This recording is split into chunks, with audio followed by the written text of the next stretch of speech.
International forum for promoting homeopathy द्वारा आयोजित इस हिंदी दैनिक वेबिनार श्रृंखला में मैं डॉक्टर नेहा कक्कड़ यहाँ पर उपस्थित सभी डॉक्टर्स का हार्दिक स्वागत करती हूँ। और आज का हमारा 679वां यानी कि 679 सेशन है।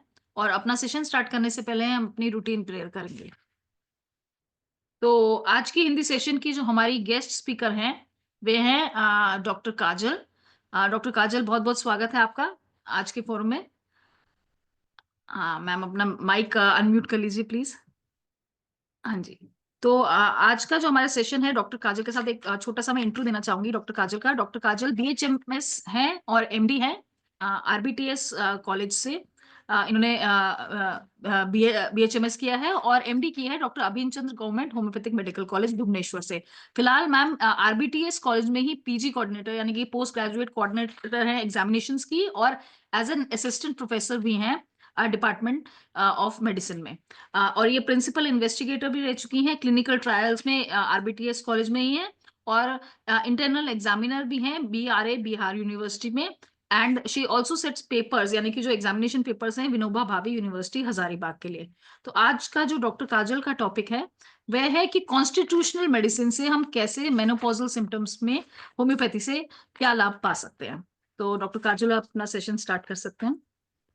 धन्यवाद डॉक्टर नेहा। सर्वप्रथम सभी डॉक्टर्स का इस आईएफपीएच के 669वां सेशन में आप सभी का स्वागत है।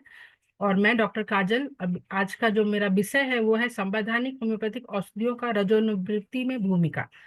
तो मेनोपॉज पे आज मैं बात करना चाहूंगी, और ये जो विषय है ये बहुत ही महिलाओं के लिए महत्वपूर्ण विषय है जिस पे भी बात किया जाना चाहिए। तो मैंने इस विषय को अपने आज के सेमिनार के लिए वेबिनार के लिए रखा है। पहले मैं अपना पीपीटी शेयर कर देती हूँ।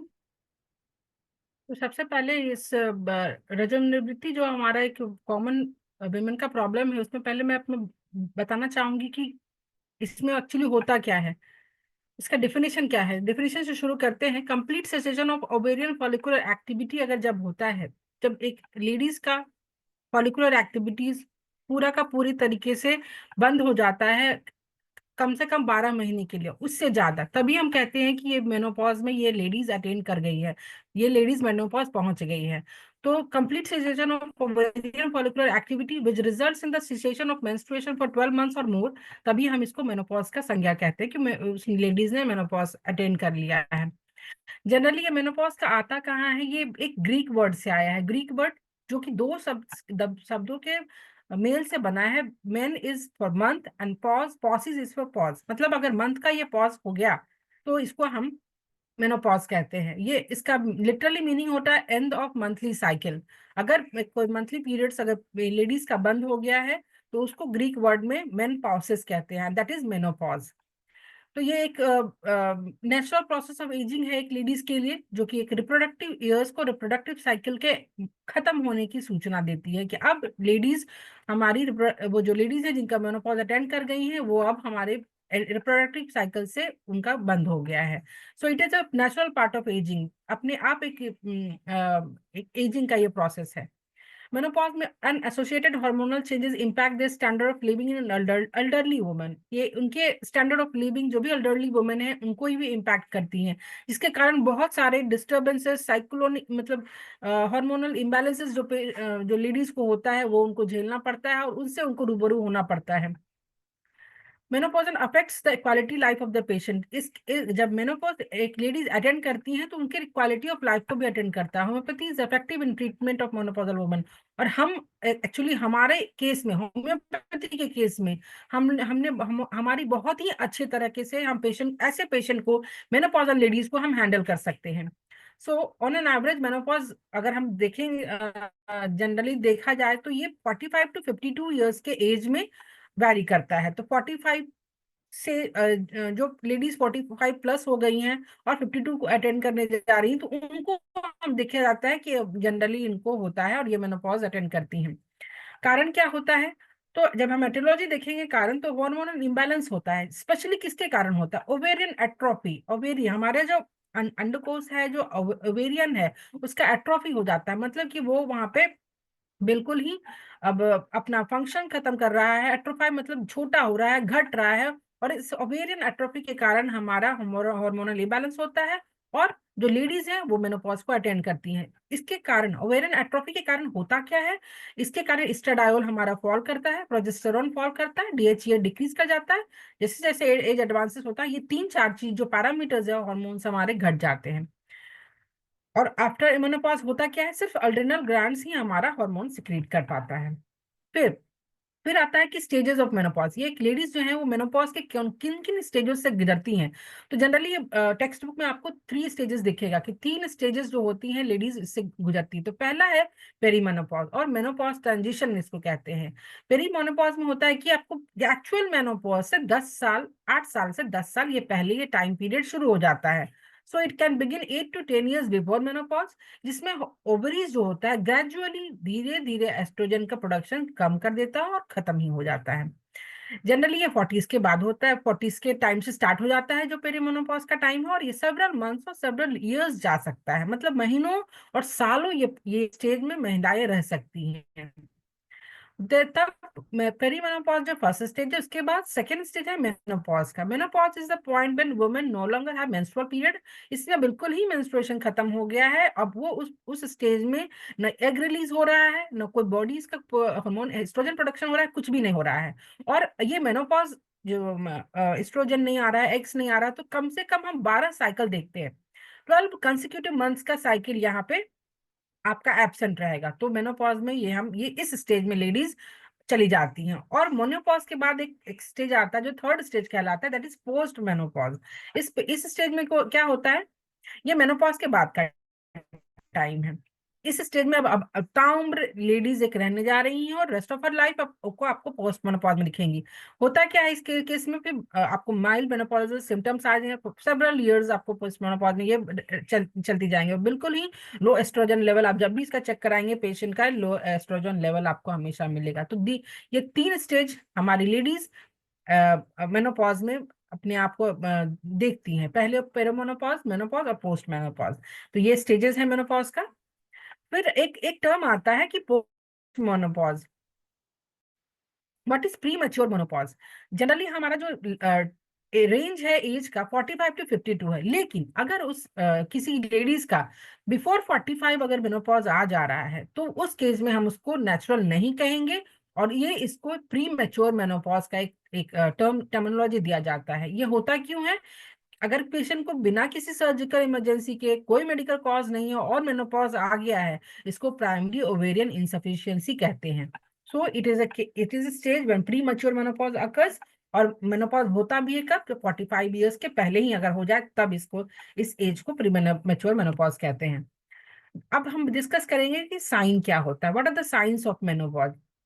क्या आपको पेशेंट में समझ में आएगा, क्या क्या पेशेंट आपको लक्षण कहेंगी, क्या क्या उसमें सिम्टम्स आएगा, तो आप समझ में आएगा कि नहीं ये लेडीज जो है menopause, pre menopause, post menopause में जा रही हैं।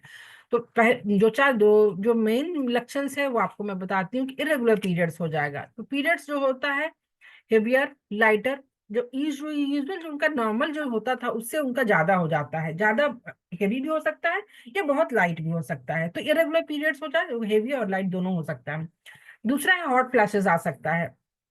हॉट फ्लैशेस में पेशेंट को सडन, तुरंत भी उसको लगा कि हमको बहुत गर्मी लग रहा है, तुरंत ही उसको लगा कि बहुत ठंडा हो रहा है। तो ये हॉट फ्लैशेस जो उसके हमेशा वैसोमीटर सिस्टम में जो चेंजेस आता है हार्मोनल इफेक्ट के कारण, तो वैसोमीटर सिम्टम्स जो पेशेंट को स्पेशली हॉट फ्लैशेस जनरेट हो जाता है। फिर तीसरा सिम्टम्स है कि नाइट स्वेट्स आता है।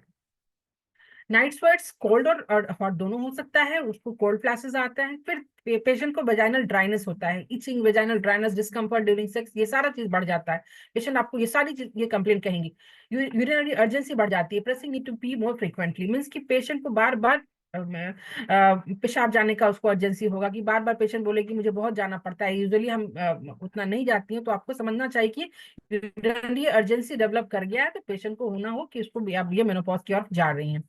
देन कम्स का डिफिकल्टी स्लीपिंग, इंसोम्निया, पेशेंट को नींद की बीमारी हो जाएगी, उसको नींद नहीं आएगी। अगर नींद आती है तो साउंड स्लीप नहीं हो पाएगा, उसको डिफिकल्टी स्लीपिंग हो जाएगा। Then comes emotional changes, irritability, mood swing और डिप्रेशन में भी पेशेंट जा सकती हैं। उनको बहुत मूड स्विंग का कंप्लेन करेंगी।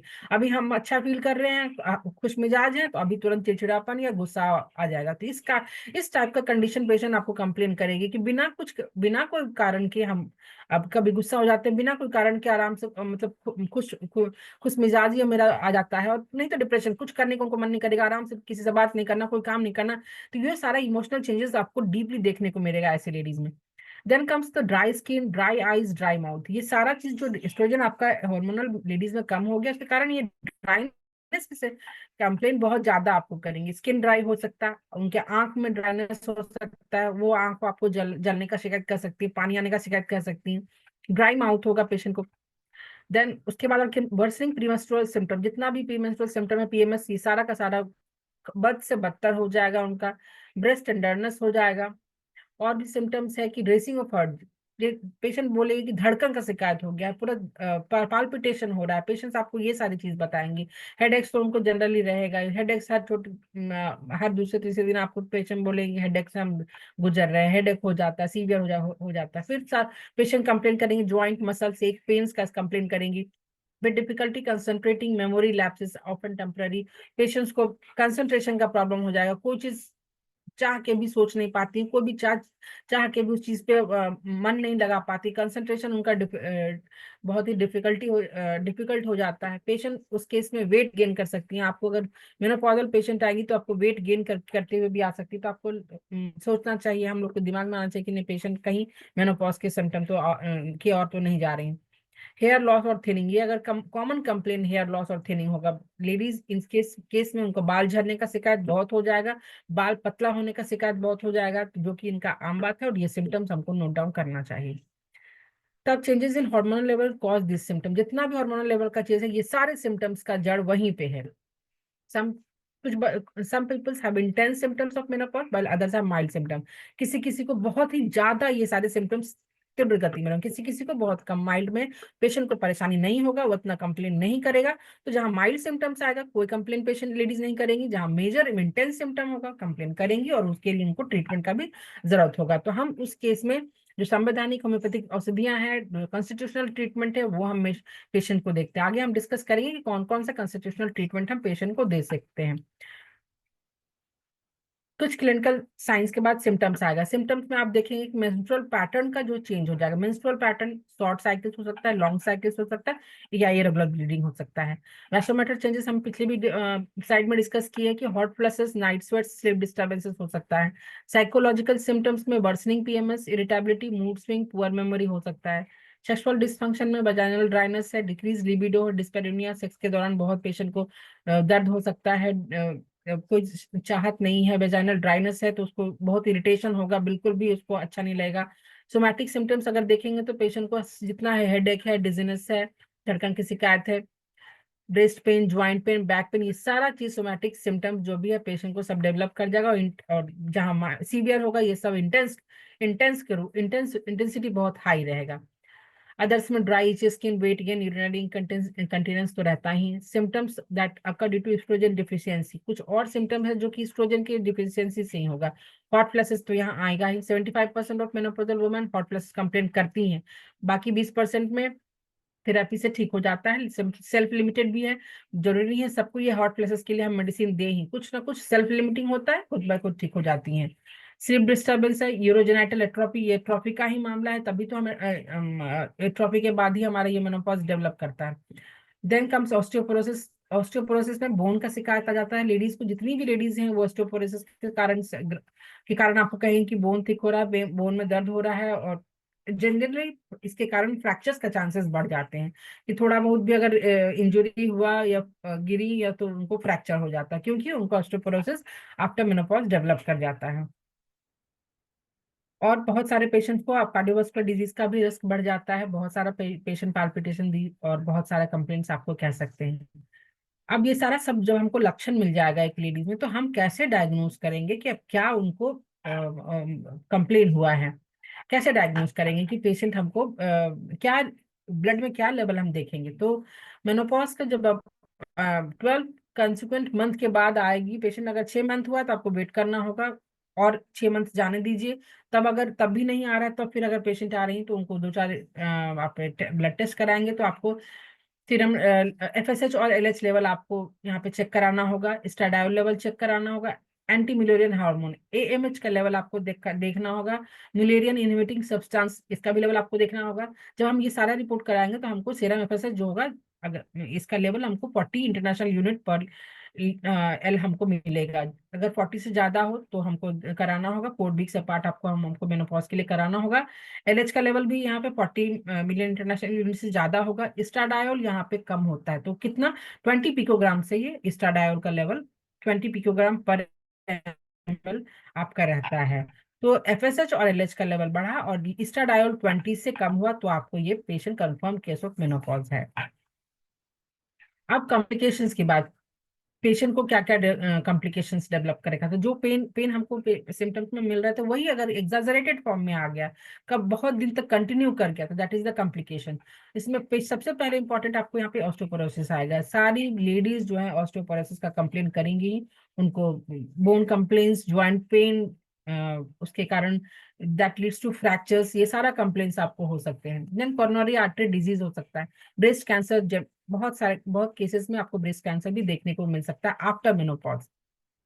अब इसमें ट्रीटमेंट का हम देखेंगे कि लेडीज को क्या हम ट्रीटमेंट हम उसको सजेस्ट कर सकते हैं। तो सबसे पहली बात है कि अगर लेडीज मेनोपॉज में जा रही हैं, उनको हमको लाइफस्टाइल मॉडिफिकेशन बोलना ही होगा। उसमें 5-6 बातों का खास ख्याल रखना है कि हम उनको क्या क्या सजेस्ट करें ड्यूरिंग आवर OPD। अगर OPD में पेशेंट्स हमारी आती हैं तो हम उनको क्या क्या सजेस्ट करें।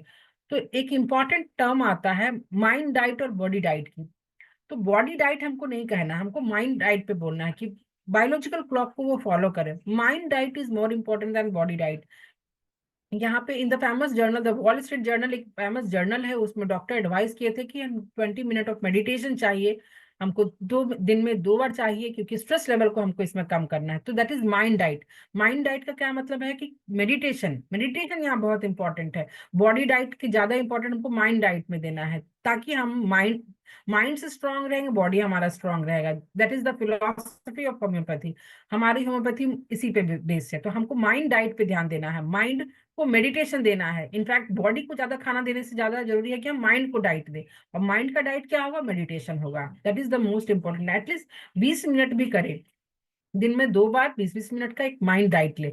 माइंड डाइट मीन्स मेडिटेशन करे। तो ये लाइफस्टाइल मॉडिफिकेशन सारे पेशेंट्स को आपको OPDs में आती हो या क्लिनिक पे आती हो आपको बताना होगा। और इसका ऐसा करने से, वो जर्नल्स का जो रिपोर्ट है उसमें कहता है कि मेडिटेशन अगर 7 दिन तक करेंगी तो स्ट्रेस लेवल है जो लेडीज का है बहुत ज्यादा घट जाता है। तो क्यों ना हम इस पेशेंट को माइंड डाइट पे बोले। Mind diet means meditation diet उनको देना होगा। ये सबसे इंपॉर्टेंट बात है। दूसरी इंपॉर्टेंट बात है brisk walking 5 times a week for 30 minutes is must. उनको टहलने का उनको आदत डालना होगा, ब्रिस्क वॉकिंग करना होगा 5 टाइम्स ए वीक। एटलीस्ट हर दिन आप नहीं कर सकते तो कम से कम सप्ताह में 5 दिन तो करें, वो भी 30-30 मिनट के लिए करें।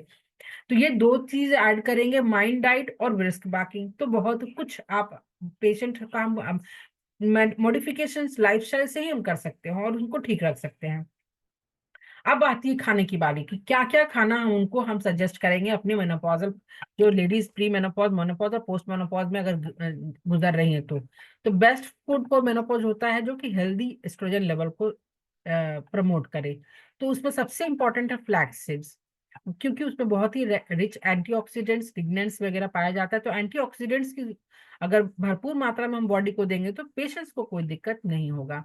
सिसमे सीड है, मिलेट्स है, जितना भी आप कोर्स फूड का भी जो हमारा एक कैंपेन चल रहा है कि सब कोर्स फूड खाना है, तो उसमें मिलेट्स का भी नाम आप सुनते होंगे, अभी बहुत ही ज्यादा ये चर्चा में है। तो मिलेट्स को हमको एडवाइस करना होगा पेशेंट को कि मिलेट्स खाइए, आप सिसम सीड्स खाइए, फ्लैक्स सीड्स खाइए, लीफी ग्रीन्स खाइए, लेग्यूम्स तो दाल लेना ही है, प्रोटीनेशियस डाइट लेना है, डार्क फ्रूट्स आपको लेना है, ओट्स लेना है, होल ग्रेन लेना है जिसमें फाइबर बहुत ज्यादा हो, वो हमको लेना है। लीन प्रोटीन्स लेना है, मसल्स मास और बोन डेंसिटी को बढ़ाने के लिए प्रोटीन बहुत जरूरी, नहीं तो ऑस्टियोपोरोसिस डेवलप करेगी। ज्वाइंट पेन्स पेशेंट को हमेशा कंप्लेन रहेगा ही। हेल्दी फैट्स में खाना जिसमें कि ओमेगा 3 फैटी एसिड्स रहेगा, जैसे नट्स है, चिया सीड्स है, फ्लैक्स सीड्स है, वॉलनट्स है, ये सारा चीज उनको एडवाइस करना है हमको। और एडवाइस डू, ये तो डू टू डू थिंग्स था। टू नॉट टू डू, हमको क्या कहना है, प्रोसेस फूड बिल्कुल अब बंद कर देना है। शुगर का कंटेंट अमाउंट बहुत ही कम कर देना, लिमिट कर देना है एकदम। अगर ना कर पाए तो लिमिट तो जरूर करें। तो process food limit, added sugar, and lastly safe sun exposure.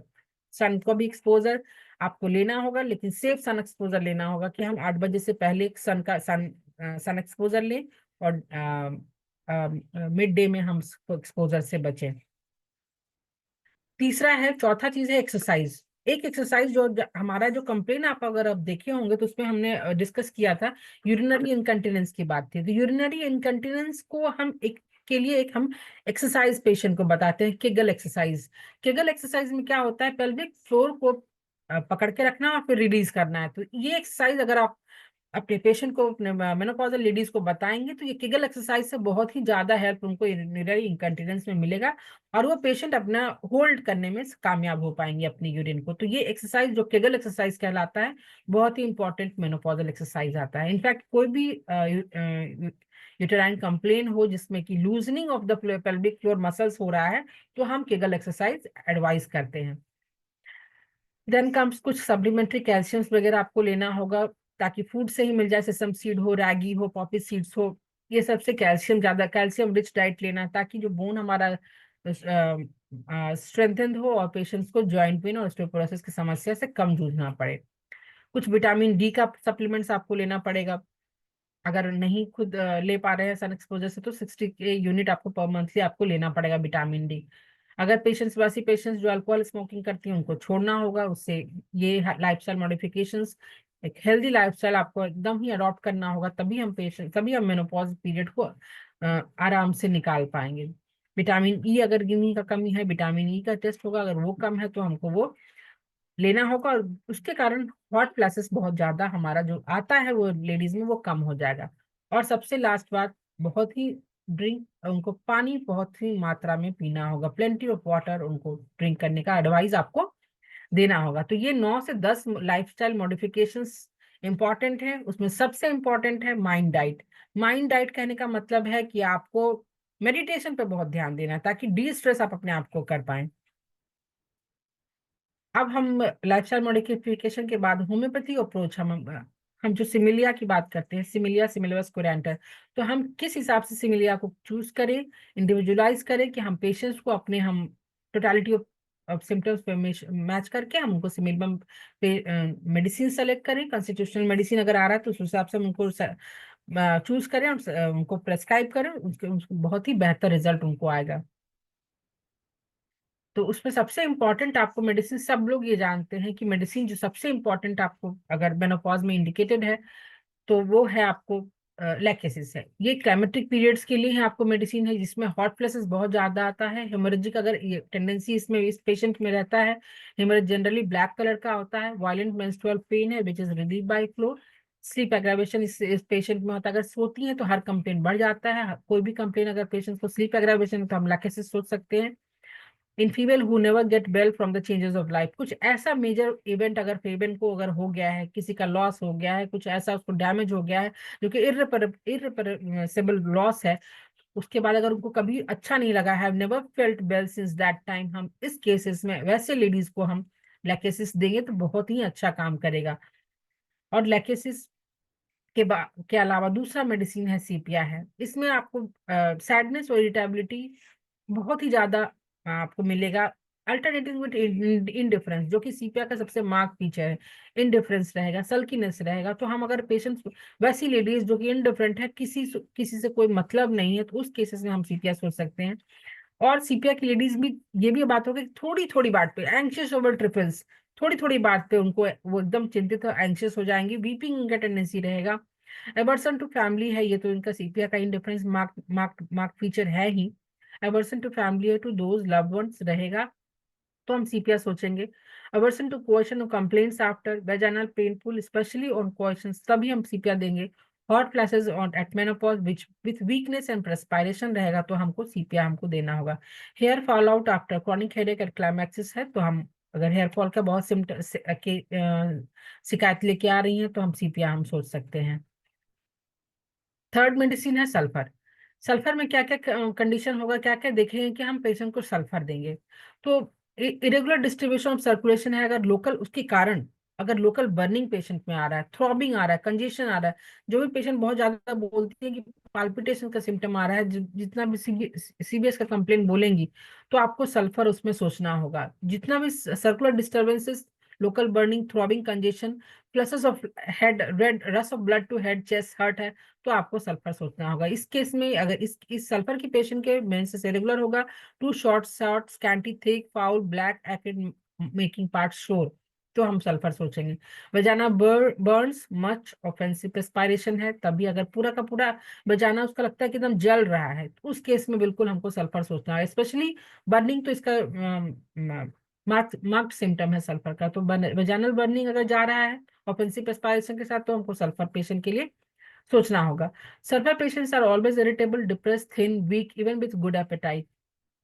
अच्छा खाना पीना खा रही है फिर भी वो लेडीज जो है इरिटेबल है, डिप्रेस्ड है, लीन थिन है, वीक है, तो आप हमको उस केस में उस लेडीज के लिए सल्फर सोचना होगा।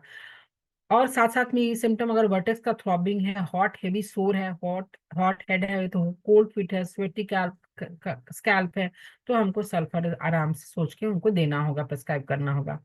नेक्स्ट मेडिसिन है चाइना। चाइना वैसे लेडीज के लिए जो बहुत थिन है, ड्राई है, बिलियस कंस्टिट्यूशन है, जहाँ पे बाइल की डोमिनेंसी है, वहां उस केस में हम चाइना देते हैं। Debility from exhausting discharges from loss of vital fluids together with nervous erethism, अगर बहुत ज्यादा वाइटल फ्लूइड का लॉस हो गया है, एग्जॉस्टिंग डिस्चार्जेस है, तब उस केस में हम चाइना को देते हैं। यहाँ भी पेशेंट को, अगर लेडीज आपकी इंडिफरेंट है, सैड है, नो डिजायर टू लिव, बिल्कुल जीने की इच्छा इच्छा नहीं है उस पेशेंट को, एकदम इंडिफरेंस है, किसी से कोई मतलब नहीं, फैमिली से, फ्रेंड से, काम से, तो हम उस केस में, और पेशेंट बहुत ही एग्जॉस्टिंग है, तो एग्जॉस्टिव फील करती है, तो चाइना देते हैं।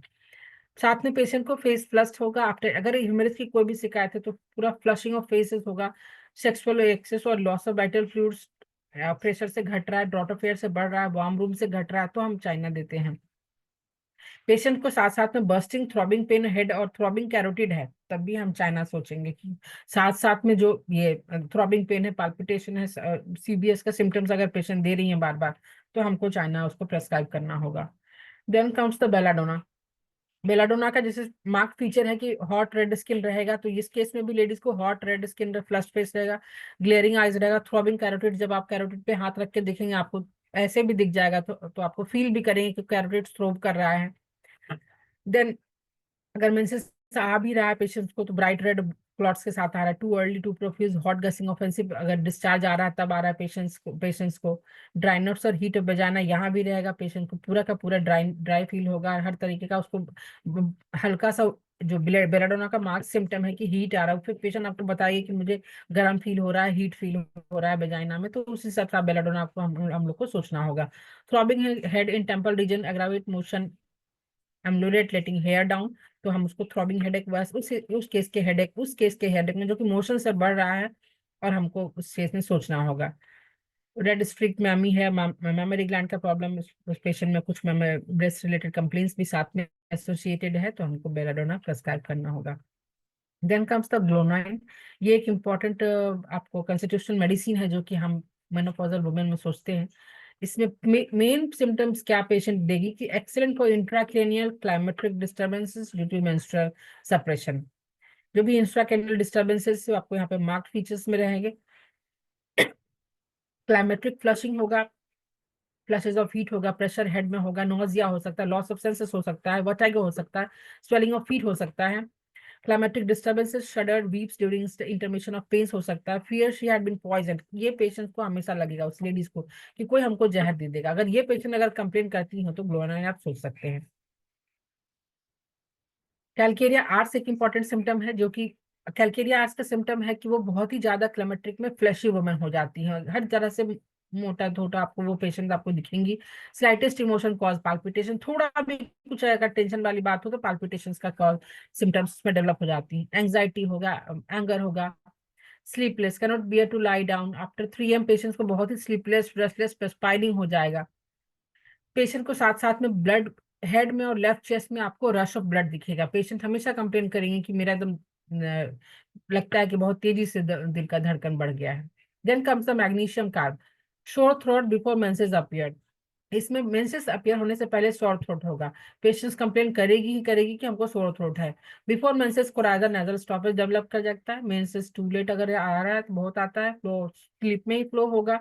मेंस्ट्रुएशन डिलेड है, मेटोरेजिया वगैरह कंप्लेन अपने मेंसेस के टाइम में ये करती रहती होंगी पेशेंट्स। नाइट्राम्यूर की पेशेंट्स है, साइकिक कॉज ऑफ डिजीज हो सकता है, इल इफेक्ट ऑफ, जैसे जब हम नाइट्राम्यूर में जानते हैं कि यहाँ बहुत ही अ, अगर मेंटली उस पेशेंट को अगर नाइट्राम्यूर अगर मैच कर रही है तो बिल्कुल grief fright anger patients show करेंगी। उसके इल इफेक्ट के कारण ही पेशेंट्स को नाइट्राम्यूर हम देते हैं। Ill effect of grief fright anger है तो हम नाइट्राम्यूर देते हैं। पेशेंट डिप्रेस रहेंगी, पर्टिकुलरली क्रॉनिक डिजीज रहेंगी, तो डिप्रेशन के केस में पेशेंट अगर डिप्रेशन में चली गई हैं अपनी कोई भी क्रॉनिक डिजीज के कारण, तो हम नाइट्राम्यूर पेशेंट्स को देते हैं। और उस केसेस में देखेंगे कि कॉन्सोलेशन अग्रावेट्स करता है, उनको सांत्वना से बहुत दिक्कत है। Wants to be alone to cry, अकेले रोना चाहती हैं, अकेले रह के रोना चाहेंगे, ऐसी पेशेंट आपको नाइट्राम्यूर की पेशेंट्स। पेशेंट साथ में इरिटेबल भी रहेंगी। इनका भी इनके केस में भी आपको पजाना ड्राई हॉट ड्यूरिंग मेंसेस इनको मिल सकता है। देन कम्स स्टेरागोमेडिस। ये भी एक इम्पॉर्टेंट ड्रग है कि आपको जब कंजेशन रहेगा वेरियस पार्ट्स का, सिर्फ एक पार्ट का नहीं, जहां भी हेडेक का हो सकता है, चेस्ट का हो सकता है, यूट्राइन रीजन का हो सकता है, congestion to various part, specially at climacteric. Climacteric कहते हैं जब भी हम पेशेंट जब मेनोपॉजल एरिया में जाने जाती है तो उसको क्लाइमेट्रिक केसेस कहते हैं। उस केसेस स्पेशली कंजेशन हो तो हमको स्टेलागोमेडिस देते हैं। नर्वस हेडेक पेशेंट्स को रहेगा, इस मेंस्ट्रुअल इरेगुलरिटीज जो चल रही हैं उसके कारण नर्वस हेडेक पेशेंट डेवलप कर जाएंगे और कंप्लेन भी करेंगी, तो हमको स्टेलागो हमको सोचना होगा। मेनोरेजिया क्लाइमेक्सिस में बहुत ज्यादा, कभी कभी क्लाइमेक्सिस के टाइम मेनोरेजिया का हो जाता है, और इसमें जो डिस्चार्ज ऑफ ब्लड होगा स्पेशली स्टेलागो में डार्क ब्लड होता है। बोलेंगे कि हमको लाल नहीं, बिल्कुल काला डिस्चार्ज उस टाइम में होता है, क्लॉटेड होगा, क्लॉटिंग अगर आ रहा है, लॉन्ग ब्लैक स्ट्रिंग है, ये तीन चार चीज इसका फीचर्स हो जाता है। ब्लैक है, क्लॉटेड है, ब्लैक स्ट्रिंग अगर उन केस में कभी आता था या आता है, अगर बीच में भी होके, तो उस केस में स्टिल आगो हम सोचेंगे। इरिटेबिलिटी पेशेंट्स को हो ही जाता है, ये तो इसका साइकोसोमेटिक सिम्टम्स है, पेशेंट डेवलप कर जाती हैं। कोई भी क्वेश्चन अगर आस्क करेंगे, रिपीट करेंगे, तो बहुत ही पेशेंट ऐसी इरिटेबल हो जाती हैं, ऐसी पेशेंट झल्ला के आंसर देती हैं, तो उस केस में आप इरिटेबिलिटी को जज करेंगे किस हिसाब का इरिटेबिलिटी पेशेंट शो कर रही हैं।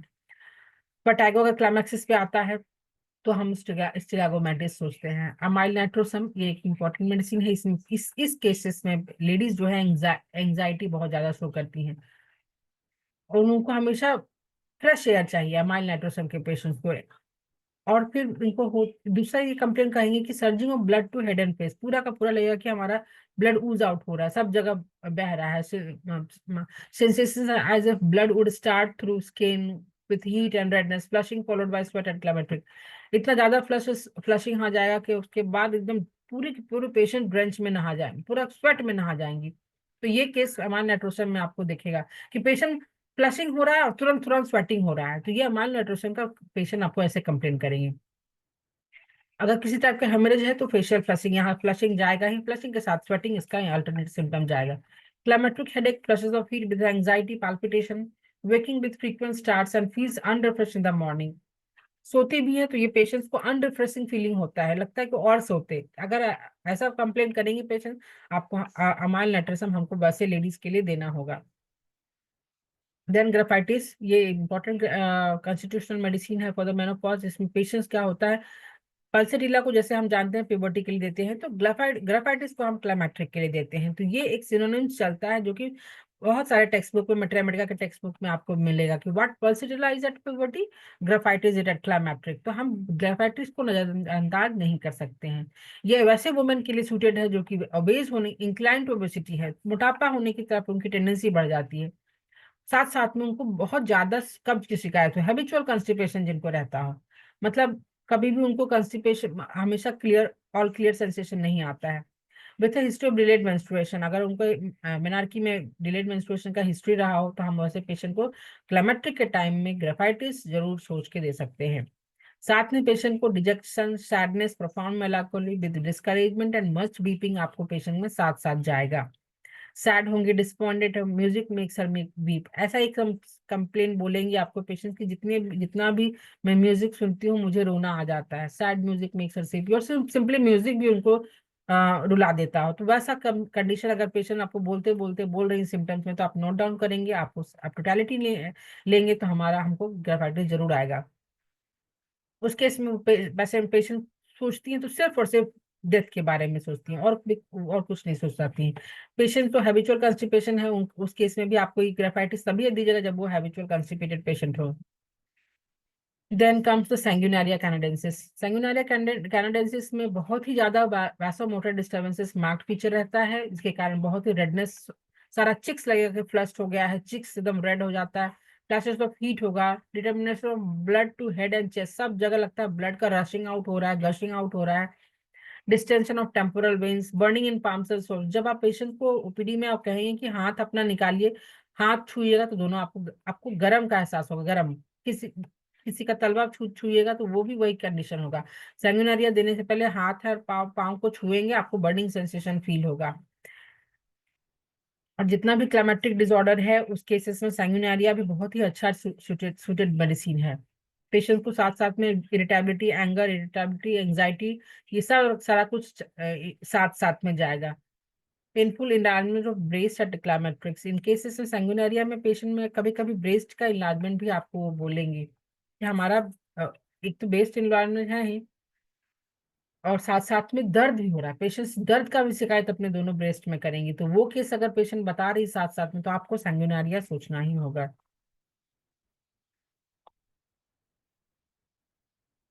Then comes the Carbo vegetabilis. तो पेशेंट्स मिस में ऑलमोस्ट लाइफलेस, जानते हैं कोलैप्स कंडीशन के लिए हम देते हैं कि जब पेशेंट्स लाइफलेस फील करे तो देते हैं। But the head is hot, coldness, breath cold, pulse imperceptible, हम पल्स फील नहीं कर पा रहे हैं, ऑप्रेस्ड है, क्विक रेस्पिरेशन है, तेजी से पेशेंट सांस ले रही है, जो सारा का सारा कोलैप्स का सिम्टम्स कभी कभी पेशेंट लेके आ रही हैं। Must have air, must be fanned hard, must have all the windows open. अगर ऐसा कंप्लेन कर रही हैं, अब बंद में रहना पसंद नहीं करेंगी, सब कुछ खुला चाहिए उनको, तेजी से फैन चाहिए, तो टिपिकल स्टेट ऑफ कार्बोवेज वो जो मेनोपॉजल लेडी हैं जरूर आपको देंगी, तो उस केस में उनको कार्बोवेज सोचना चाहिए। कार्बोवेज की पेशेंट्स है जो इजिली फेंट कर जाएंगी, वर्न आउट है ना, और हमेशा उनको फ्रेश एयर चाहिए कार्बोवेजिटालिस के पेशेंट। तो ये जो सिम्टम्स है, जो टिपिकल कार्बोवेज की पेशेंट है, वो आपको इस हिसाब से ही मिलेगी। कहीं भी हेमरेज हो सकता है इन पेशेंट को, mucous surface of haemorrhage from any mucous surfaces during menstruation, burning in hands and sole. जैसे आपको सैंग्यूनारिया में बर्निंग मिल रहा है, तो साथ में कोलैप्स के साथ साथ कार्बोवेज में आपको बर्निंग भी मिलेगा हैंड एंड सोल्स में। जब आप ऑन ऑन पाल्पेशन आप अपना जब छू के देखेंगे एग्जामिनेशन में, आपको ये हैंड एंड सोल्स में बर्निंग मिलेगा। एंजाइटी पेशेंट्स को रहेगा, स्पेशली शाम के टाइम में 4 4 PM टू 6 PM, ये पेशेंट्स स्पेशली इवनिंग में एंग्शियस रहेंगी। बाकी दिन में ठीक रहेगा, शाम के टाइम में पूरा का पूरा एंजाइटी उनका प्रेडोमिनेंट फीचर हो जाएगा। Slowness of apprehension, aversion to labour patients को रहेगा। अब मैं जितना भी एक कॉन्स्टिट्यूशनल मेडिसिन जो 8-10 डिस्क्राइब की थी, Lachesis, Sanguinaria, Belladonna, Glonoine, Carbo veg, Amyl nitrosum, उसके बाद एक केस रिकॉर्ड आपसे डिस्कस करना चाहूंगी कि इसमें ये जो केस है, जो जेन्युइन केस है, आईजीआरएच जो हमारा बहुत ही इंटरनेशनल जर्नल है, रिसर्च का रिनॉन जर्नल है, उसके वॉल्यूम 2 में जुलाई टू सितंबर 2008 में ये पब्लिश हुआ था। ये केस था मेनोपॉजल फ्लशेस का। एक लेडीज है बिंदु शर्मा, जो कि रीजनल रिसर्च इंस्टीट्यूट शिमला में इनरोल्ड हुई थी। वो 43 ईयर्स वुमन है, हाउस वाइफ थी, रीजनल रिसर्च इंस्टीट्यूट शिमला में। वो 2 साल से कंप्लेन ये कह रही थी। पहला कंप्लेन था एंजाइटी का, दूसरा कंप्लेन था पाल्पिटेशंस का, दूसरा हॉट फ्लैशेस का था, मेमोरी लैप्सेस का था, इरेगुलर मेंसेस था with history of amenorrhoea for 3 months. इस पेशेंट को जो भी कंप्लेन था ये आईजीआरएच में मेंशन किया हुआ है। आईजीआरएच अगर आप जर्नल उठा के पढ़ेंगे तो आपको ये सारा का सारा केस डिटेल्स, आपको ये केस रिकॉर्ड वहां पे मिलेगा। ये केस वहीं से लिया गया है, आईजीआरएच वॉल्यूम 2 नंबर 3, जुलाई टू सितंबर 2008 के एडिशन से। पास्ट हिस्ट्री में पेशेंट्स को क्या था? टाइफाइड था एट द एज ऑफ 10, 10 साल में टाइफाइड से ग्रसित थी। फिर जॉन्डिस था 2 years अगो, उसको अभी 45 ईयर्स के एज में, उसके 2 साल पहले उनको जॉन्डिस हुआ था। ट्रीटमेंट हिस्ट्री जब देखेंगे तो इतना सारा, जो 2 साल से वो परेशान थी, तो पेशेंट वो एलोपैथ के पास गई थी, अल्प्रैक्स 0.25 mg वो लॉन्ग पीरियड से खा रही थी। ठीक है, तो जो एंजाइटी था, पाल्पिटेशन था, इंसोम्निया था, मेमोरी लैप्स था, जो भी मेनोपॉजल सिम्टम्स था, उसके लिए वो गवर्नमेंट हॉस्पिटल उनको अल्प्रैक्स 0.25 mg दिया था। पेशेंट बहुत दिन से वो अल्प्रेक्स पे थी। फैमिली हिस्ट्री देखेंगे तो parents died at the age of 8 to 10 years ago. तो ये एक फैमिली हिस्ट्री में इंपॉर्टेंट फाइंडिंग्स था। Father died due to post operative infection. Father, इस पेशेंट के फादर को कुछ ऑपरेशन के बाद इन्फेक्शन हो गया, वो डेथ कोलैप्स कर गए। Cause of mother death could not be elucidated. माँ क्यों मरी ये नहीं पता था। पर्सनल हिस्ट्री में देखेंगे, वो 17 साल में मैरिड हो गई थी and the family were financially secure and had 3 daughters and a son. Although fond of embroidery, she had to stop it because she felt incapacitated to do it. काम करती थी लेकिन कर नहीं पाई क्योंकि अपने आप को असहाय महसूस करती थी। मेंस्ट्रुअल हिस्ट्री देखेंगे तो मीनार्की को 14 ईयर्स में आ गया था, मैरिड 17 ईयर्स में था। तो ऐसा मेंस्ट्रुअल हिस्ट्री डिलेड था, इरेगुलर था। 8-8 दिन उनको मेंस्ट्रुअल साइकिल डार्क क्लॉट्स के साथ फ्लो आता था। ऑब्स्टेट्रिकल हिस्ट्री देखेंगे तो फुल टर्म डिलीवरीज है, फोर डिलीवरीज है, हेल्दी बेबीज सारे डिलीवर्ड हुए थे। प्री टर्म डिलीवरीज नन था, ऐसा अबॉर्शन उनका 2 था जो कि एमटीपी पे था। एसोसिएटेड कंप्लेंट कुछ था अगर पेशेंट को तो नॉन अल्सर फ्लैटुलेंट डिस्पेप्सिया था, हेमोरॉइड्स था, रिकरेंट फ्लेबाइटिस था, veins become prominent painful but no history of DVT. ऐसा कोई डीप वेन थ्रोम्बोसिस का सिम्टम्स नहीं था, सिंपल हेमोरॉइड्स था, पेशेंट को डिस्पेप्सिया वगैरह डेवलप किया था। जब ऑन एग्जामिनेशन पेशेंट्स का देखेंगे तो पाल्पिटेशंस था, cannot bear tight clothes around waist and abdomen. ये एक सिम्टम्स आपको ऑन एग्जामिनेशन पेशेंट का मिला था। Profuse sweat on neck, hand, chest, constitution, shallow complexion, stocky build. Patients का हम जब ऑन एग्जामिनेशन देखे थे तो वाईजीआरएस में सारा चीज मेंशन था। मेंटल सिम्टम्स देखेंगे तो बहुत ही लेप्रोसिस थी, एंशियस थी, अप्रीहेंसिव थी, स्पीक्स लाउडली, मेमोरी पुअर था, torments other with her complaints. Physical में feel smoother, desire open air, मतलब कि सोफिस्टिकेटेड फील करती थी जब भी अगर बंद कमरे में आई तो। डिजाइज ओपन एयर इनका था। वीकनेस, प्रोस्ट्रेशन, एपेटाइट रिड्यूस था। थर्मल रिएक्शन, हॉट पेशेंट्स थी, warm hand and feet, sweating profusely on hand, neck and chest. Sweat profusely था इस पेशेंट का। तीसरा था जनरल एग्जामिनेशन करेंगे तो पैलेट नील था, एडेमा नील था, पल्स इनका 80 पर मिनट थे, बीपी 134/70 था, हिस्टोटिज्म था, नील, वेट 62 kg था, हाइट 5 फीट था। तो ये सारा ऑन जनरल आईजीआरएस में आपको ये केस आपको पूरा का पूरा वहां मिलेगा, वहां से ये मैंने केस को लिया था। पेशेंट्स जब आया तो पेशेंट्स को सारे करके उन्होंने टीम ने उनको सबसे पहले 12/4/2006 को क्रोटालिस हॉरिडेस दिया, 30 सी में 1 डोज दिया था। क्रोटालिस सेलेक्ट किया, फिर क्रोटालिस का रिपीटेशन आपको फॉलोअप में अगर मैं शेयर करती शायद हो पाता तो आपको दिखता है। तो क्रोटालिस फिर 19/4 को भी क्रोटालिस ही दिया गया, 30 सी में दिया गया, 1 डोज ही दिया गया। जब पेशेंट की दोबारा तिबारा जब टर्न आउट हुई फॉलोअप में, 2-3 बार प्लेसिबो दिया गया, फिर एक बार 18/6/6 को उसको नक्सवामिका दिया गया 6 पोटेंसी में, क्योंकि उस टाइम में डायरिया और कॉलिक पेन एक्यूट कंप्लेन के लिए एक्यूट एक्यूट सिम्टम मेडिसिन दिया गया था। तब उनको क्रोटालिस हॉरिडेस नहीं रिपीट किया गया था। देन फिर पेशेंट्स आई, फिर अभी उनका सिम्टम्स कंटिन्यू कर रहा था। फिर नेक्स्ट मंथ अगर 25/7 को आई तो उनको क्रोटालिस हॉरिडेस पोटेंसी बढ़ा के 200 सी में 1 डोज दिया गया। फिर देखेंगे तो आप नेक्स्ट विजिट में उनको प्लेसिबो दिया गया और एक बार और क्रोटालिस हॉरिडेस उनको 22/8/6 में उनको 1 डोज और रिपीट किया गया। इस ऐसे करके 3 बार 200 1 डोज उनको पेशेंट्स को रिपीट करके दिया गया। जब क्रोटालिस दिया गया तो पेशेंट में देखा गया कि वह provided beneficial for distress during climatic, बहुत ही पेशेंट्स को बहुत आराम हुआ। इनफैक्ट इंप्रूवमेंट उनको 30 के बाद भी मिला था, लेकिन बहुत रह गया था, इस वजह से उनको 200 में शिफ्ट करके उनको दिया गया। केसेस को बहुत अच्छे से आईजीआरएस ने एक्सप्लेन किया था। तो 200 से पेशेंट बहुत अच्छा रिलीफ फील कर रही थी। तो इस केसेस में अब यहाँ पे एक उनका कंक्लूजन था, एक पैराग्राफ पूरा कि क्यों लैकेसिस हम नहीं दिए गए। तो लैकेसिस नहीं देने का था कि क्यों हम इनको यहाँ पे दिए थे। तो ग्लाइकोसिस नहीं दिया क्योंकि covers most of the common symptoms found associated with menopause like hot flashes, palpitation, perspiration, poor memory etcetera. But still due to our clinical bias हम लोग हमेशा लैकेसिस सोचते हैं, लेकिन हम लोग क्रोटालिस की तरफ नहीं जाते हैं। तो हमको इस हिसाब से क्रोटालिस और लैकेसिस में एक चीज जरूर हमको ध्यान रखना होगा कि अगर हम लैकेसिस दिए हैं तो पेशेंट्स को perspiration, स्किन कैसा होगा, कोल्ड और क्लैमी होगा। लेकिन क्रोटालिस का पेशेंट को कोल्ड और ड्राई होता है। तो ये तो स्किन का आपको दोनों में थोड़ा सा आपको डिफरेंसेस देखना होगा, याद रखना होगा, माइन्यूटली रखना होगा। प्रेस्पायरेशन अगर हम लैकेसिस का देखेंगे तो स्टिकी प्रेस्पायरेशन होगा, पूरा चिपचिपा उनको प्रेस्पायरेशन होगा, जबकि क्रोटालिस में ड्रेंचिंग प्रेस्पायरेशन, पूरा प्रेस्पायरेशन। और इस लेडीज का भी सारा प्रेस्पायरेशन सब जगह से था, ड्रेंचिंग प्रेस्पायरेशन था। इस केस में इनको हम लोग को क्रोटालिस दिया गया। वहीं पे है, वहीं पे है, सोफा के पास में। तो लैकेसिस इस पेशेंट को नहीं दिया गया, क्रोटालिस दिया गया, क्योंकि दो चीजें इंपॉर्टेंट था, कोल्ड और ड्राई स्किन था, और दूसरा ड्रेंचिंग पर्सपायरेशन था, स्टिकी नहीं था, जो कि लैकेसिस का होता है।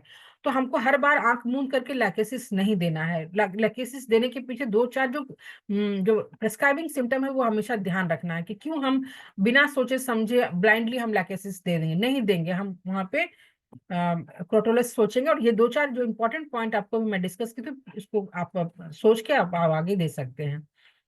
तो आपका ये जो पेशेंट था, क्रोटोलस से बहुत ही अच्छे तरीके से ठीक हुआ, फिर इनका मोनोपेजल बहुत ही अच्छे से निकला। तो ये पेशेंट्स का तो आपका कंप्लेन था। इसके बाद दूसरा कोई और कंप्लेन नहीं है, तो मेरे एंड से आपका थैंक यू। मैं इतना प्रेजेंटेशन सॉरी शेयर नहीं कर पाई, तो for this I am very sorry for not sharing my PPT on this platform. Over to you doctor Neha Kakkar. हाँ जी, हाँ जी डॉक्टर काजल। हाँ, कुछ अनफॉर्चुनेट रहा कि पीपीटी आप शेयर नहीं कर पाई, लेकिन हाँ। आपने काफी डिटेल्ड उसमें और स्टेप बाय स्टेप बताया कि मेनोपॉज में हम कैसे मल्टीपल चीजों से, नॉट ओनली होम्योपैथी, हमें और चीजें भी इंक्लूड करनी होती है। जैसे आपने बताया कि माइंड डाइट जो होती है, माइंड डाइट जो होती है वो बहुत जरूरी है, मेडिटेशन बहुत जरूरी है, क्योंकि उसमें हार्मोनल जो है सारा हमारा माइंड से ही कनेक्टेड है।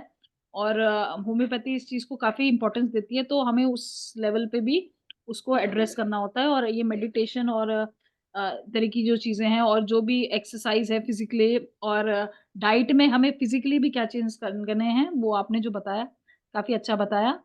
और मेडिसिन का भी काफी डिटेल्ड डिस्क्रिप्शन दिया आपने कि कौन कौन सी मेडिसिन हम यूज कर सकते हैं मेनोपॉज में। तो आई गेस इसमें अगर और कोई किसी का क्वेश्चन है या कोई और केस शेयर करना चाहता है अपना मेनोपॉज में, तो वो शेयर कर सकता है।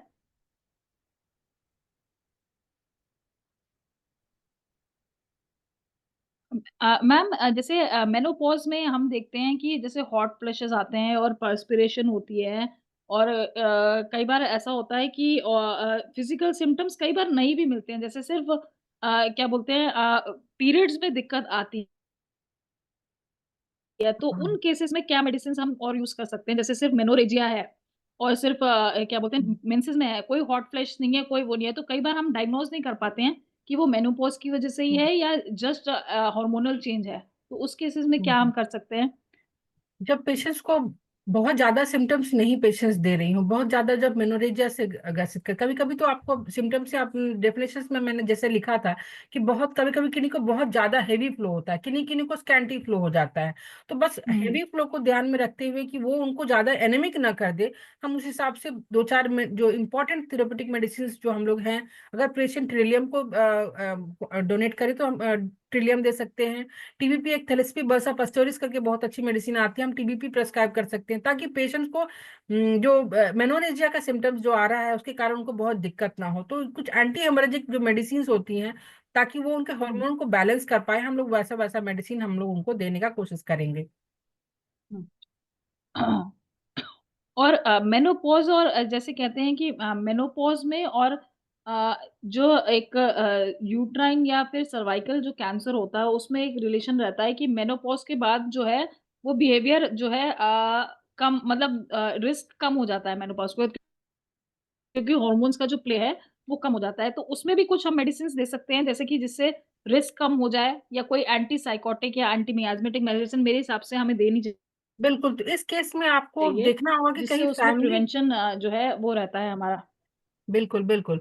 इस केस में हम ऐसे कर सकते हैं डॉक्टर नेहा कि हुँ, अगर पेशेंट्स के फैमिली हिस्ट्री को देखना बहुत जरूरी है।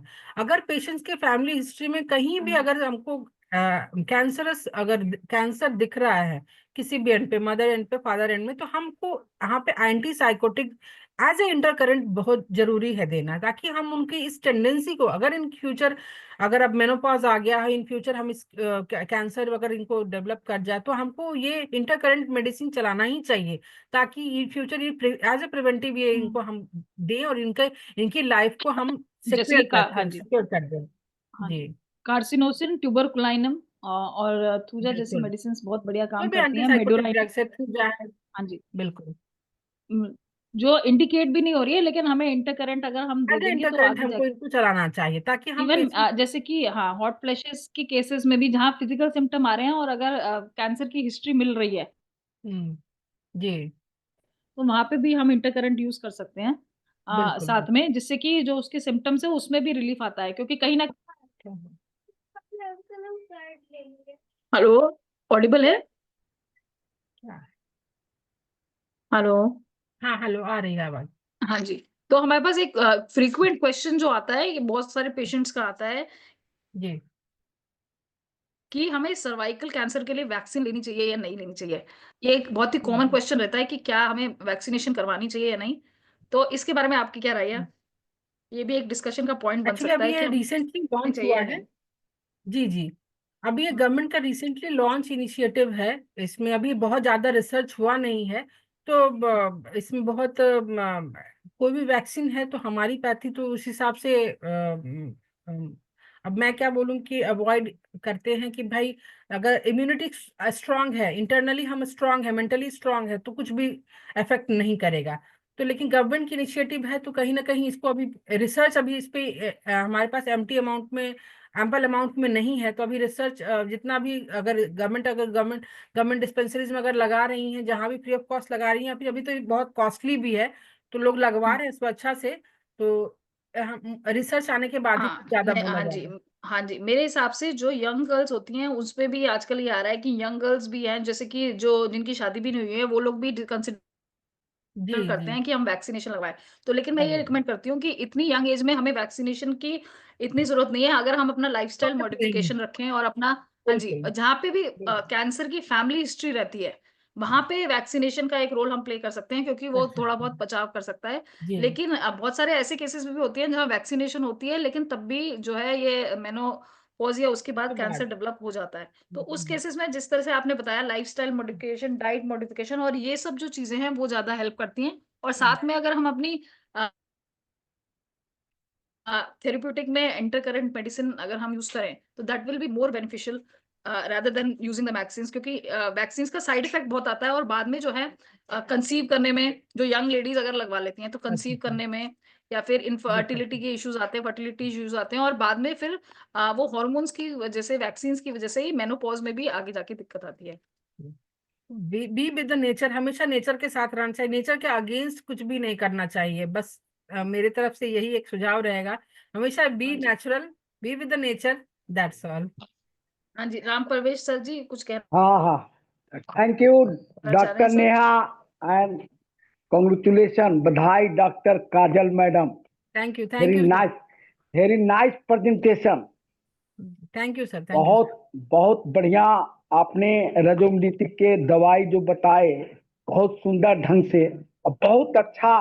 वास्तविक में यही दवाई चलता ही है, जी तो जी बहुत बढ़िया है। बहुत बहुत बधाई। आप मैडम आरबीटीएस में हैं? जी जी जी सर। अच्छा, आरबीटीएस में तो गए थे हम प्रैक्टिकल लेने के लिए, हम जीडी में हैं।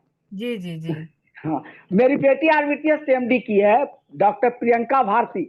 जी जी जी। हाँ जी सर, हाँ, तो अभी हमने यूपी अभी यूपीएससी से वो आयुष मंत्रालय में पोस्टिंग हो गया। जी जी, हम्म। फार्माकोविजिलेंस में है, हाँ सर। हाँ हाँ हाँ हाँ। बधाई हो तो सर, बहुत बधाई हो। ठीक है, बहुत बहुत धन्यवाद धन्यवाद मैडम। धन्यवाद। जी जी। बहुत अच्छा लगा। ठीक है, okay, thank you sir, thank thank you, you sir. Thank you.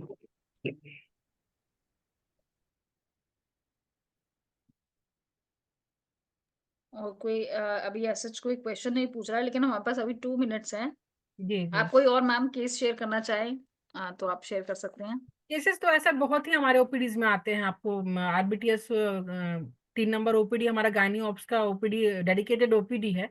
बहुत सारी पेशेंट्स हैं, कंप्लेन हैं, आती हैं। और हम लोग यहाँ पे जनरली पूरी थॉरो केस टेकिंग करते हैं। और केस टेकिंग के बाद जो भी इंडिविजुअलाइज मेडिसिन आता है हम लोग वही देते हैं। उसके बावजूद अगर फिर से अगर कभी पीजीटी फेल कर रही है, हम लोग अगर इस हिसाब से हो तो फिर से रीकेस टेकिंग करके आराम से मेडिसिन देते हैं। और बहुत ही अच्छा कारगर हमारा ओपीडी, गायनी ऑप्स का ओपीडी इस केस पे काम कर रहा है। और आरबीटीएस में बहुत ही अच्छा आपको पेशेंट्स भी तो उनके बहुत। कॉन्स्टिट्यूशनल मेडिसिन के साथ अगर कुछ एक्यूट अटैक होता है, तो उसके हिसाब से बीच में भी मेडिसिन हम यूज़ बिल्कुल कर बिल्कुल। सकते हैं। उस एक्यूट अटैक को कॉम्बैट जैसे कि करने के लिए ब्लीडिंग आप हो या एक्यूट फिर रेमेडी दीजिए ना प्रेशर। पेशेंट्स। बिल्कुल। और उस टाइम फिर कॉन्स्टिट्यूशनल मेडिसिन जो है वो पॉज़ कर देते हैं। पॉज कर दें और उसको एक्यूट रेमेडी दीजिए, उसका एक्यूट सिम्टम सबसाइड कर जाए, फिर से हम लोग अपनी उसकी जो मेन जो डिजीज है उसका ट्रीटमेंट हम लोग कंटिन्यू करते हैं। हमारे पास बस अभी 2 मिनट्स हैं, हमारा टाइम ओवर हो जाएगा। और कोई अपने सुझाव या कोई केस प्रेजेंट करना चाहता है तो प्लीज। ओके, तो आई गेस और कोई क्वेश्चंस नहीं है। तो मैं बहुत बहुत धन्यवाद करती हूँ डॉक्टर काजल का, जिन्होंने आज मेनोपॉज के ऊपर हमारे को अपना नॉलेज शेयरिंग सेशन दिया। और काफी सारी मेडिसिन के बारे में, और कैसे हम होलिस्टिकली उसको मेनोपॉज को मैनेज कर सकते हैं, मेडिटेशन से, डाइट से और एक्सरसाइज से, और कैसे हम थेरेप्यूटिक्स भी यूज कर सकते हैं। और उन्होंने IGRH का भी बहुत बढ़िया केस प्रेजेंट किया। आगे भी मैं आशा करती हूँ कि इस तरह के और सेशन होंगे डॉक्टर काजल के साथ, और हमें और केसेस प्रेजेंटेशन देखने को मिलेंगी डॉक्टर काजल से। तो धन्यवाद डॉक्टर काजल। और थैंक अब यू, हमारे हिंदी सेशन का धन्यवाद। टाइम हो गया है, और इंग्लिश सेशन के लिए मैं हैंड ओवर करती हूँ डॉक्टर मनोज को। Thank धन्यवाद। you, Neha, and thank all those participants in this session. Good morning, good afternoon, good evening. Welcome to the 1632nd day of continuous and uninterrupted Zoom session of IFPH. Let us start today's program with a silent prayer for 1 minute.